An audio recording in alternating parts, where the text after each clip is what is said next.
guys, after a day ng paghihintay natin, dumating na rin yung ating hinihintay na 500 mula sa Card Story. Tignan natin yung transaction natin. Makita nyo dito that we have received the 500 from Card Story. At heto na ang ating Gcash giveaway winners.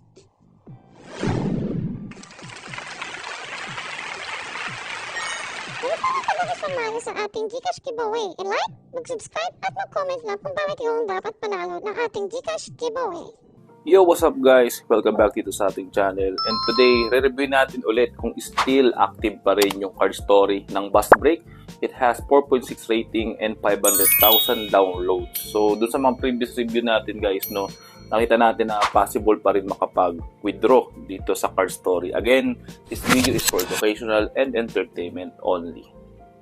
So, play na natin yung game. So, nakita nyo naman dito guys, no, meron ako dito nga 17 million diamonds. And mamaya magwi-withdraw ko. Tingnan natin kung still paying pa rin ba itong application or game na ito na sa Play Store. Shut up and take my money. Okay, play mo natin, no. So, dito pares-pares lang naman. Katulad dun sa previous review natin. Actually, kahit nga magkamali ka dito, walang problema kahit paulit-ulit. No, medyo matagal nga lang kapag nagkakamali ka. Katulad ng ginagawa ko, randomly yan, pinipindot ko na lang. So, magkakaroon ka ng bonus chest dito at magkakaroon ka rin ng iba't ibang card, no, tap to claim. So, yun nadagdagan yung ating diamonds. So, Billions and billions. so, ngayon, papakita ko naman sa inyo kung still paying pa rin ba itong Card Story. So, first of all, press natin tong diamond. Dito, pwede kayo makapag-withdraw ng 0.2 kung yun yung pinakauna lang, no? Isang beses lang magagawa yan. Pwede rin 5, 20, 50, 200, and 500. Since ito na yung pinakamataas, i-select natin yung 500. Pag sinelect natin yung 500, papabawasan tayo ng 5 billion doon sa ating diamonds. So, press na natin.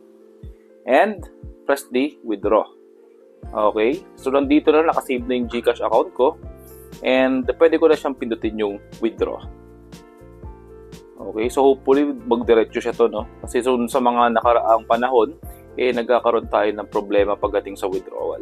Alright, sabi dito, withdraw success, you will receive the 500 within 24 hours.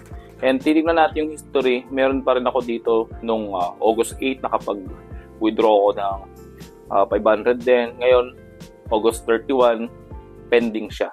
So, yun. Hintayin na lang natin yung pagpasok sa Gcash natin. So, yun. May bago natutunan din sa ating video. Please like, share, and subscribe. Hanggang sa muli. Paalam.